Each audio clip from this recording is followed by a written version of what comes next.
Nah, sebelum lanjut, ojo lali, dipencet dulu. Oke, sip, mantap. Yes, oke. Orang yang mengikuti tuntunan Nabi Muhammad SAW itu, maka dia tegas pada segala hal yang menyimpang. Kita nggak usah berpikir jauh-jauh. Saya ingin tanya kepada antum, mohon maaf ya, mohon maaf sebesar-besarnya kalau kalimat ini kurang menyenangkan.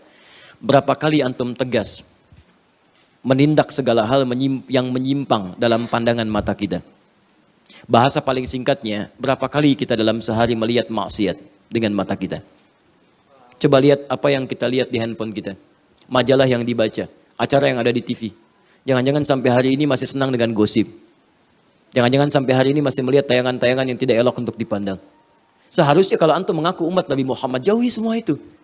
Kadang-kadang antum ingin jadi orang baik, tapi perangkat kehidupan antum di rumah tidak mendukung antum baik. Katanya ingin soleh, katanya ingin solehah.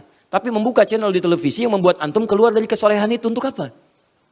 Menghadirkan hal-hal yang tidak baik ke rumah. Ya antum keluar dari nilai kesolehan itu. Coba lihat berapa kali lisan kita berbuat maksiat. Sampai ke ujung kaki. Demi Allah saya katakan, kalau antum ingin menjadi orang baik, caranya gampang. Tinggalkan segala hal yang tidak baik.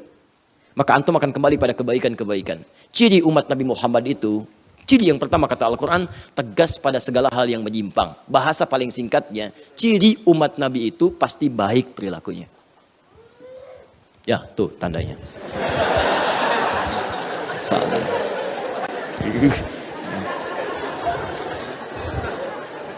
Sudah? Baik, teruskan. 2. Ruhama'u bainahum. Ruhama bainahum. Kita belum masuk sujud, sabar ya.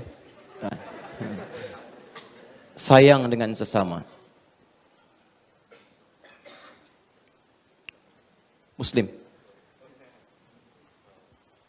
Ruhama'u bainahum. Amat menyayangi antar sesama. Masya Allah, kalimat sayangnya menggunakan kata ruhama. Dari kata rahmah. Rahmah itu kalau dinisbatkan kepada manusia, itu bentuk kasih yang rela memberikan segala yang terbaik, sekalipun dalam memberi itu kadang mesti kita menderita. Misal, ini ada minuman. Anda sedang haus luar biasa. Tiba-tiba datang teman Anda, haus, sama-sama haus. Anda sangat haus, dia pun sangat haus. Minumannya cuma 1 gelas. Saya tanya pada ibu, begitu dia datang, dia muslim, ibu muslim. Pertanyaan saya, apakah ibu berikan air ini sepenuh gelasnya atau ibu bagi 2? Atau saya ganti pilihannya. Apakah ibu berikan ini dibagi 2 atau tidak dikasih sama sekali? Baik. Lihat baik-baik. Ruhama itu berbeda. Ruhama memberikan perhatian yang luar biasa. Sekalipun dengan perhatian itu, kadang-kadang ada sedikit rasa yang kita tahan. Ada berat yang kita rasakan. Dan kadang-kadang ada penderitaan yang harus kita dapati. Bukan penderitaannya yang penting, tapi kenikmatan dari penderitaan itu menghadirkan pahala yang memberikan ketenangan dalam jiwa. Contoh, saya beri gambaran. Kata rahmah, kalau sudah menempat, itu disebut dengan rahim. Perempuan itu punya rahim, laki-laki tidak. Kenapa tempatnya disebut dengan rahim? Karena di dalamnya ada sosok yang sangat diberikan perhatian. Sayang luar biasa. Sekalipun pemberian sayang itu rela menjadikan yang memiliki rahim menderita kadang-kadang untuk bisa memberikan perhatiannya. Mau miring kanan, berat. Miring kiri, susah. Mau terlentang, sakit juga diderita. Tapi nikmat saja nggak ada masalah. Yang penting yang di dalamnya merasakan ketenangan. Nikmat. Ya, begitu keluar, terlahir, hadir dalam pelukannya, Masya Allah, terasa hilang semuanya itu. Ada kebaikan-kebaikan mulia tampil di hadapannya. Karena itulah kenapa disebut dengan rahim. Sebagian ulama yang sangat peka mengatakan, kenapa bayi menangis ketika dilahirkan? Kata mereka salah satu hikmahnya, karena mereka khawatir, takut tidak mendapati lagi kasih sayang yang ada dalam rahim ibundanya. Tuh. Lihat teman-teman sekalian, rahmah, rahim, ruhama bentuk jamaknya. Perhatikan, dulu jahiliyahnya luar biasa. Ketika turun Al-Quran, diterangkan oleh Nabi Muhammad SAW, diajarkan lewat sunnahnya, tiba-tiba berubah perilaku. Yang kasar jadi lembut, yang mencela jadi mencintai, yang memukul jadi merangkul, yang hebat, yang rakus menjadi dermawan yang tak terlukiskan. Datang orang haus diberikan minum seminum-minumnya. Datang orang lapar sisa makanan yang cukup untuk satu keluarga, untuk satu orang diberikan untuk orang itu. Lapar diterima oleh orang punya makanan. Haus diterima oleh orang punya minuman. Kehilangan harta rela dibagi dua dengan harta-hartanya. Luar biasa. Sampai diabadikan di Quran surah 59 ayat 9 sampai dengan 10. Wa yu'thiruna ala anfusihim walau kana bihim khasasah. Ada orang-orang yang sifat ruhamanya luar biasa sampai rela berbagi dengan temannya sekalipun dirinya malah bahagia menahan apa yang belum bisa dia rasakan. Jadi ada orang kalau haus bahagia, Bu. Aneh. Dia punya minuman, dia haus, datang orang lain. Dia itu lebih bahagia memberikan pada orang dibanding minum sendiri. Coba lihat. Jadi ada orang yang bahagia ketika orang lain bisa menikmati apa yang dia miliki. Dia sendiri tidak mendapatinya. Wah, level itu susah, Bu. Datang orang haus. Haus ya? Masya Allah. Tuh. Itu bukan rohama namanya. Kita kehilangan ini. Kita kehilangan ini. Perhatikan turunan hadisnya. Al-mu'minu lil mu'mini kal bunyan yashuddu ba'duhu ba'dha. Saking ruhamanya mukmin satu dengan yang lainnya bagikan satu bangunan yang saling menguatkan. Ya, malah maaf. Bagaikan satu tubuh kal jasadil wahid. Idza staka minhu 'udhun, kalau satu sakit yang lain merasakan. Ini dicubit, ini terasa. Pertanyaan saya, maaf ya. Kalau ada sebagian ikhwah kita yang memiliki persoalan, apakah kita punya rasa yang sama? Demi Allah saya katakan, saya beberapa hari sering menangis. Kita kehilangan ini. Kok bisa tetangga Anda kebanjiran, Anda yang foto-foto? Ceklik, banjir. Apa yang tidak menggerakkan hati Anda untuk menolong dia? Kok bisa ada orang kejang-kejang kesetrum, Anda malah sibuk merekam? Kejadian petugas PLN kesetrum, Masya Allah. Anda kenapa nggak bantu dia? Mungkin dengan pergerakan Anda yang cepat bisa cepat menolong orang yang dimaksudkan. Ada orang yang nekat mengakhiri hidupnya, ingin bunuh diri, ingin lompat dari ketinggian, malah sibuk video dari bawah. Terjadi live siaran langsung, ada orang mau bunuh diri. La haula wala quwata illa billah. Anda ini kenapa sih? Yang paling aneh, pada sesama muslim itu saling menyerang, berselisih, saling serang satu dengan yang lainnya. Pada yang tidak seiman, kok pada baik? Bukan berarti nggak boleh baik. Pada yang tidak seiman, kita baik. Pada yang seiman seharusnya lebih baik. Coba silahkan cek berapa banyak orang saling berselisih di media sosial. Saling hina itu, saling celah ini, saling celah itu. Demi Allah saya katakan, saat Anda sedang mencela saudara Anda sedang keluar dari umatnya Muhammad SAW. Sedang keluar. Karena kalimatnya menggunakan ma'iyah. Ma'ahu, nih ma'ahu tuh. Saking pentingnya dihapus. Ya. Lihat. Semoga Allah ampuni dosa orang menghapus.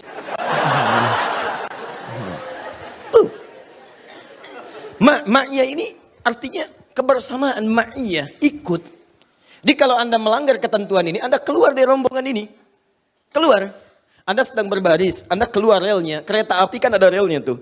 Keluar dari rel, berarti Anda keluar kan dari jalurnya. Anda keluar. Dan bisa bahaya. Kereta keluar dari jalur, itu bisa bahaya. Dia terjungkal, dia jatuh, dan banyak persoalan dalamnya. Sekarang Anda keluar dari ketentuan umat Nabi Muhammad SAW. Saat Anda mengerjakan hal yang dilarang oleh Nabi, Anda secara tidak sadar sedang keluar dari tuntunan Nabi, keluar dari relnya.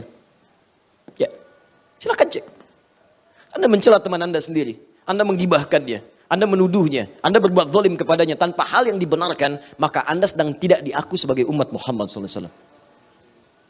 Takwalah kepada Allah Subhanahu Wa Taala. Paham ya? Yang paling hebat, 3 ciri ini. Orang yang gemar ikut tuntunan Nabi, lihat baik-baik, kalau saya sebut tuntunan Nabi berarti dalam kehidupan, semuanya. Dari bangun tidur sampai tidur lagi. Bangunnya ingin seperti Nabi, makannya ingin seperti Nabi. Coba tanyakan pada jalur kehidupan kita setelah Anda berusia puluhan tahun sampai hari ini. Pernah nggak terfikir bahwa hidup kita itu ingin disesuaikan dengan kehidupan Nabi? Pernah nggak terfikir bagaimana bangun tidurnya Nabi? Cara makannya Nabi? Cara minumnya Nabi, cara jalannya Nabi, bagaimana Nabi berumah tangga, bagaimana Nabi bekerja dan sebagainya. Kalau Anda sudah punya pemikiran seperti itu, maka Allah sedang mengantarkan Anda pada tingkat kebaikan tertinggi. Tapi pertanyaan saya, dari puluhan tahun Anda hidup, pernah nggak terfikir hal yang demikian? Kalau kepikiran saja tidak, maka kita harus merubah tingkat kehidupan kita pada yang lebih baik. Sekarang perhatikan baik-baik, lihat baik-baik kalimatnya. Nah, ciri-ciri ini, 3 hal ini, salah satunya bisa kita latih bagaimana menghadirkan senang pada tuntunan Nabi, muncul sikap yang baik untuk menepis segala kemungkaran, dan kita konsisten mengikuti segala kebaikan yang dicontohkan oleh Nabi. Salah satunya bisa dilatih lewat bagian dalam ibadah sholat. Perhatikan kalimatnya, tarahum. Umat-umat yang punya 3 ciri ini, ruka'an sujada. Mereka sempurna ruku dan sujudnya. Kita baru masuk ini. Ruku dan sujudnya. Jadi kalau dalam sholat kita, sholatnya benar, rukunya benar, sujudnya benar, di antara dampak yang dihasilkan dari benarnya ruku dan sujud ini adalah 3 sifat ini. Jadi kalau orang benar sujudnya, maka hal yang tampak pertama kali ini, dia lebih patuh dan senang dengan tuntunan Nabi. Jadi dia agak, kalau puncaknya lebih tinggi, dia selalu berhati-hati. Ya, ingin berpakaian, bagaimana cara berpakaiannya Nabi? Bangun dari tidur, dia tidak senang kalau bangun tidak sesuai dengan contoh Nabi. Dia lihat bagaimana bangun tidurnya Nabi. Mau makan, dia cari bagaimana cara makannya Nabi. Jika Anda sudah mendapatkan level itu, biasanya itu berkorelasi dengan cara sholat yang baik. Salah satunya sujud. 2, asyidda'u 'alal kuffar. Tegas terhadap segala penyimpangan. Intinya bisa menjaga diri dari ujung kepala sampai ujung kaki. Maksiat dia jauhi, yang tidak baik dia jauhi. Ini benar sujudnya. Karena itu ketika orang sholatnya benar, kalimat Quran pertama yang disebutkan terbebas dia dari 2 sumber keburukan. Quran surah 29 ayat ke-45.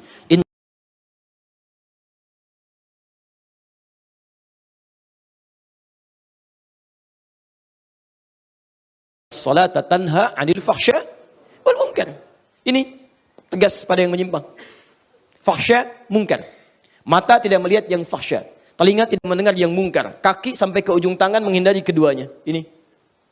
Jadi kalau sampai hari ini antum sholat tapi mohon maaf fahsya masih dikerjakan, munkar masih dilakukan, ada yang salah dalam sholatnya, khususnya sujudnya. Terakhir ini. Orang yang sujudnya benar, sujudnya baik, pasti punya sifat ruhama bainahum. Awas, yang paling berbahaya itu, antum rajin ikut kajian, antum tahu ilmunya, antum catat, tapi hasil dari apa yang antum pelajari tidak tampak dalam kepribadian antum. Sholatnya seperti benar sesuai dengan perintah-perintah atau tulisan-tulisan yang antum catat di catatan itu.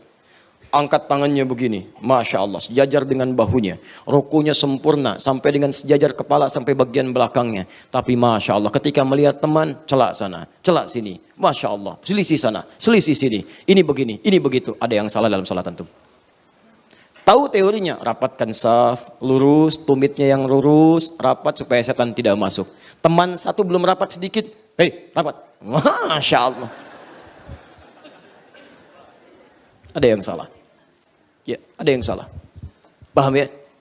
Baik. Pilih mana? Orang tidak sholat tapi baik atau orang sholat tapi tidak baik? Oh. Baik. Saya ingin katakan gini, ini hati-hati. Kalimat seperti ini sering disampaikan. Awas, ini dalam ilmu mantik disebut dengan logika yang kacau. Premisnya tidak sempurna. Dan ini sering dimainkan oleh sekelompok orang, terutama orang-orang liberal sekarang.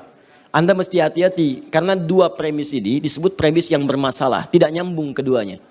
Ya, perbandingan yang tidak nyambung, tidak apple to apple, maka tidak menghasilkan jawaban yang sempurna. Nggak nyambung. Jadi kalau Anda ingin sambungkan, itu mesti sama dua-duanya.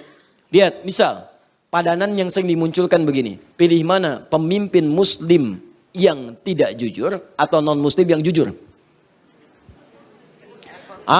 Kalau Anda ingin bandingkan muslim yang jujur, bandingkan dengan non-muslim yang jujur pula. Non-muslim yang tidak jujur, bandingkan dengan muslim yang tidak jujur juga. Itu baru sebanding. Jadi kadang-kadang logika kita sering dikacaukan sehingga tidak nyambung dalam persoalan yang dimaksudkan. Pilih mana? Enak mana? Enak mana? Apel Malang atau terasi Sumedang? Tuh, sudah di Sumedang nggak ada terasi, disebut lagi terasi Sumedang, gitu kan? Yang ada tahu. Jadi keduanya tidak nyambung, karena tidak nyambung nggak ada pilihan. Maka itu hati-hati ya, hati-hati. Kecuali dengan standar yang sama, level yang sama. Misal, pilih mana? Non-muslim yang tidak jujur atau muslim yang tidak jujur juga. Pilih mana? Yang tidak jujur. Jangan pilih kedua-duanya. Jangan pilih. Jelas? Jadi maksud saya, kenapa kita belajar untuk menyempurnakan sujud, kita evaluasi dulu. Saya tidak suka menyampaikan langsung ke materi, tapi kita tidak paham dengan materi yang kita pelajari. Anda harus punya indikator dulu. Kenapa kita mesti belajar materi ini? Padahal tiap hari kita kerjakan. Ustadz, saya tiap hari sujud, ngapain dibahas lagi? Ngapain antum hadir ke sini? Coba ukur. Jangan-jangan selama ini ribuan kali sujud, tapi hasilnya nggak ada gitu, untuk apa?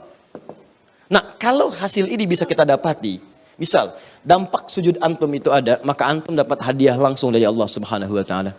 Yabtaghuna fadlan minallahi wa ridwana. Orang-orang yang sujudnya benar, itu lebih daripada ruku. Allah akan berikan kesempatan pada dirinya untuk mengabulkan doa-doa yang ia mohonkan, khususnya dalam sujudnya. Jadi orang yang sujudnya benar dengan ukuran-ukuran ini, salah satu kemuliaannya bukan hanya mengantarkan pada tingkat tertinggi ketika dia di surga. Tapi orang ini satu, di dunianya mendapat kemuliaan dari Allah, doa-doanya akan cepat dikabulkan bahkan langsung dari sujudnya. Nanti saya tunjukkan hadis-hadisnya. Cepat terkabul doa. Satu, keistimewaan sujud yang benar adalah cepat terkabul doa. Satu, pelan-pelan. Ini saya turunkan dalil-dalilnya. Dua, satu, cepat terkabul doa.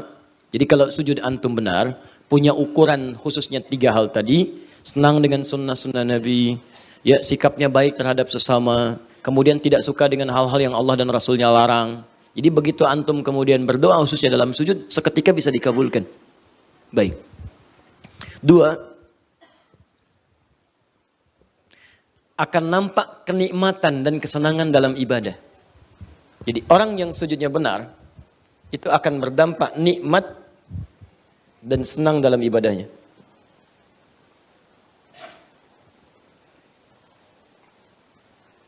Bapak Ibu, kalau makan nikmat bertambah tidak?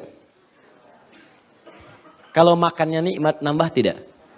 Nambah. Misal antum pergi ke pesta misalnya kan, terus ada prasmanan nikmat, nambah tidak? Pengennya begitu ya, tapi aturan tidak bisa, akhirnya nitip dong gitu ya. Baik. Tapi umumnya nambah. Demikian orang yang sudah nikmat makanan rohiyahnya. Ibadah itu makanan roh. Belajar itu makanan akal. Makanan-makanan fisikal itu nasi dan sebagainya, makanan fisik. Tubuh kita perlu makan, akal kita perlu makan, roh kita perlu makan. Nah, orang kalau sudah nikmat dengan roh makanan ibadahnya, maka ketika menikmatinya semakin bertambah ibadahnya. Semakin senang menikmatinya. Maka Masya Allah kalau sudah senang, jangankan fardunya, sunnahnya pun akan buru. Sunnahnya akan diburu. Bahkan dulu di masa-masa ahli kitab, saat masih mengikuti ajaran yang benar sesuai petunjuk dari nabi-nabi sebelumnya, itu dilukiskan oleh Al-Quran, ada golongan ahli kitab yang saking benar sujudnya menikmati ibadah sampai dia bangun malam. Malam dikejar, yang penting bagaimana caranya bisa sujud di malam hari. Quran surah ketiga Ali Imran ayat 113 sampai 114, paling kiri sebelah bawah.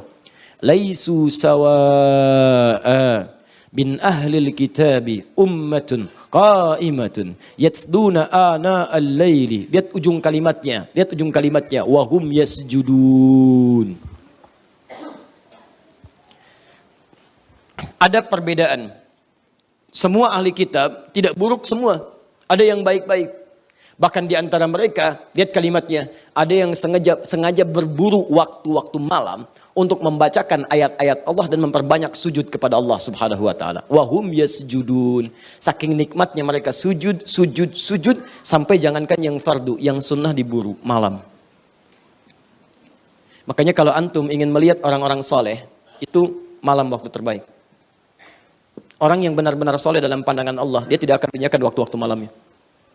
Ya, jadi kalau antum ingin mengukur sedekat apa antum dengan Allah, lihat aktivitas malam antum. Kalau malam antum ada investasi waktu yang baik untuk mendekat kepada Allah, maka ini menunjukkan bahwa tingkat kedekatan antum dengan Allah Subhanahu wa taala sedang dinaikkan, Pak, Bu. Kalau ibu ingin mengukur sesoleh apa suami ibu, salah satunya kalau ingin lihat kedekatannya dengan Allah, bantu, Bu, jangan dituntut.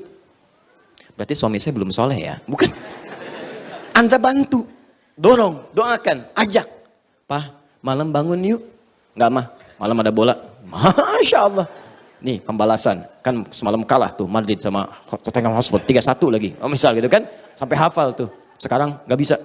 Masya Allah, nggak apa-apa. Papa nonton bola dulu, nanti pertengahan babak, kan ada babak kedua tuh. Ya, daripada nggak ada apa-apa, 2 rakaat aja, Pak. Pelan-pelan aja dulu, Bu. Pelan-pelan. Kalau ada orang keras, jangan dilawan dengan keras lagi. Pada akhirnya pecah. Ya. Pak, tahajud yuk. Nggak bisa, bola. Apa Papa nggak pengen bola? Nggak nyambung tuh. Apa tidak bisa jadi imam yang baik? Masya Allah, gak akan beres rumah tangga. Ya, pelan-pelan, Pak, gak apa-apa. Ya, insya Allah besok-besok lagi ya. Sekarang mama aja yang doakan. Tahajud, sholat. Begitu selesai datang, kasih minuman. Alhamdulillah, Pak. Ya, tadi sudah sholat, mama doakan supaya papa sehat dan sebagainya. Hari kedua doakan lagi. Malam ketiga bisa jadi imam dia, Bu. Jadi imam. Kalau belum biasa malah ngajak, mah tahajud yuk. Ya Pak, Masya Allah. Ya udah mama imam. Oh Masya Allah.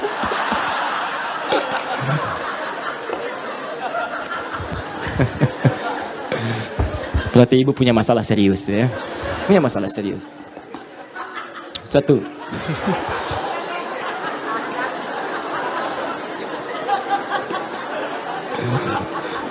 Antum belum sarapan ya. Agak lambat antum senyumnya. Aduh. Nih Bu, Pak. Ya.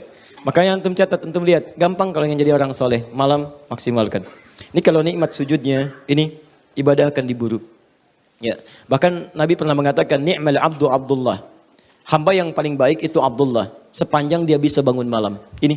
Jadi disebut oleh Nabi, ni'mal abdu dengan kenikmatan. Hamba itu akan mendapatkan kenikmatan. Kalau bisa terbiasa bangun malam. Antum kenal Utsman bin Affan?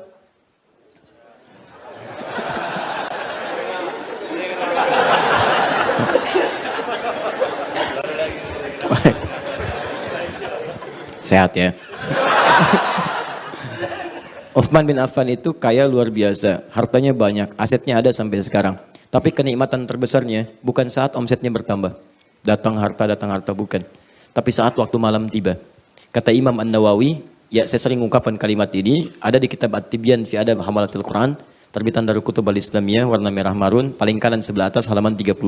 Paragraf pertama baris 1 sampai 2. Kata Imam An-Nawawi, maaf, kata beliau, Utsman itu sangat menikmati malamnya sampai tahajud, sampai khatam Al-Quran. Diburu. Jadi kalau seseorang sujudnya itu bagus, maka nikmat. Antum pernah dengar Sufyan ibn Uyainah? Masya Allah. Ada kisah menyebutkan, dan beberapa sahabat tabi'in yang lain juga luar biasa. Itu pernah sholat sunnah di depan Ka'bah. Saat rakaat pertama sujud dia, temannya melihat.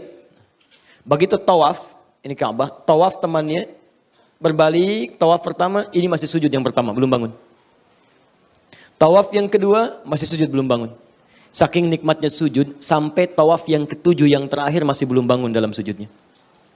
Saking nikmatnya. Ya coba cek, kalau antum sudah menikmati sujud yang seperti itu, maka ada suasana yang akan berbeda dalam kehidupan kita. Demi Allah saya katakan, kenikmatan di hati, ketenangan di jiwa, kedamaian di rumah tangga, ya dan kenikmatan dalam seluruh aktivitas kita. Ini sujud. Jadi maksud saya, kalau antum bekerja belum tenang, di rumah belum tenang, dengan Allah belum dekat, coba lihat, mungkin ini belum sempurna, walaupun setiap hari antum sering sujud. Ini masalahnya mungkin. Ya. Dan nanti solusi itu bisa hadir ketika antum memohon kepada Allah. Di puncak tertingginya. Nanti saya berikan rahasianya saat kita praktek. 3.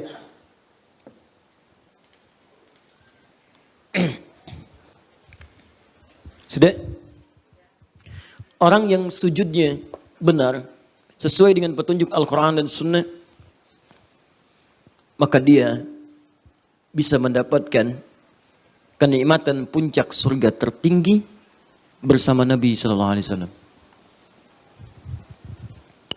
Seorang sahabat pernah bertanya pada Rasulullah SAW, "Ya Rasulullah,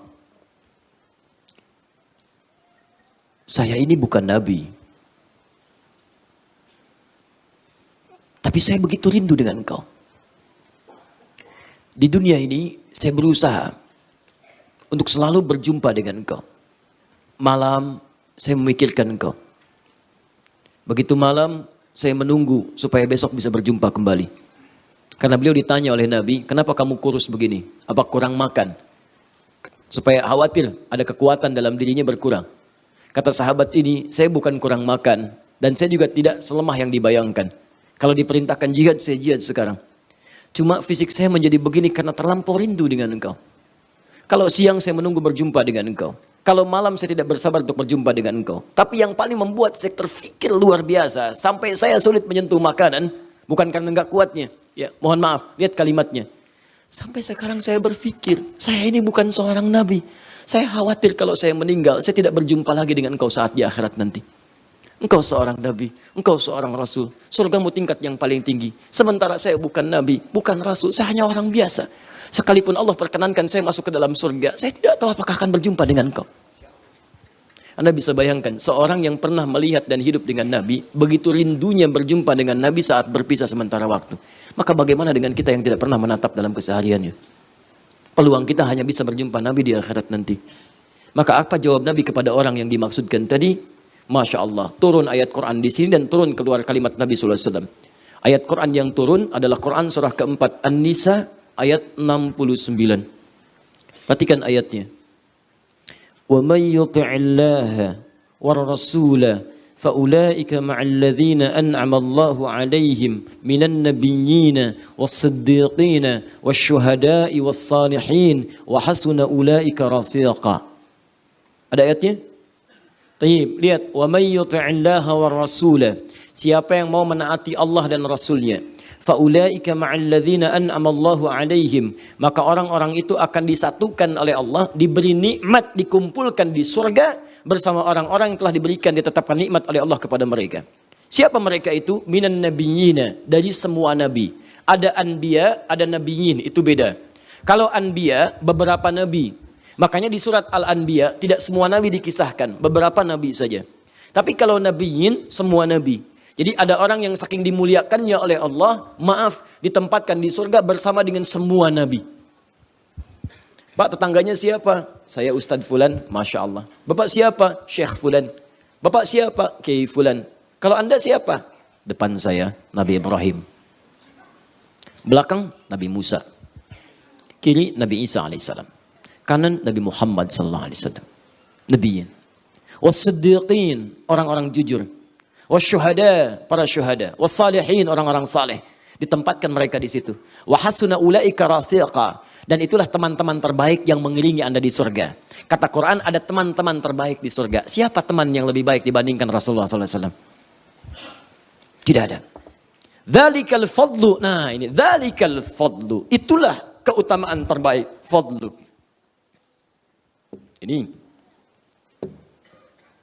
Lihat teman-teman sekalian, mendapatkan tempat tinggal di surga bersama orang terbaik, khususnya Rasulullah sallallahu alaihi wasallam dan para nabi lainnya, disebut oleh Allah, ini teman terbaik dan ini keutamaan yang paling mulia, surga yang paling utama.